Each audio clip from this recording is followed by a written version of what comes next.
তো হোটেলে এসে ফ্রেশ হয়ে গেছিলাম হোটেলের সামনে একটা দোকানে খেতে। খাওয়া দাওয়া হয়ে যাওয়ার পর রুমে এসে মোটামুটি ওই 1 ঘন্টা মতন রেস্ট করে নিয়ে রেডি হচ্ছিলাম সমুদ্রে স্নান করতে যাব বলে।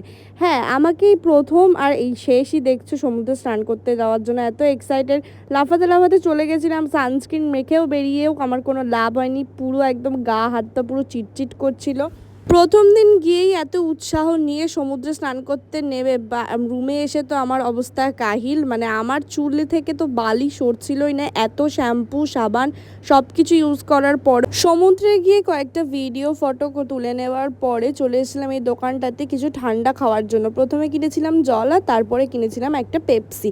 তারপরে রুমে গিয়ে ফ্রেশ হয়ে চান করে আমার তো হেভি ঘুম পাচ্ছিল, তাই 1.5 ঘন্টা মতন ঘুমিয়ে নিয়ে তারপরে বেরিয়েছিলাম দুপুরের লাঞ্চ করার জন্য আমরা এসেছিলাম স্বর্গদ্বারের কাছে একটা ভাতের হোটেলে। সেই হোটেলেই আমরা দুপুর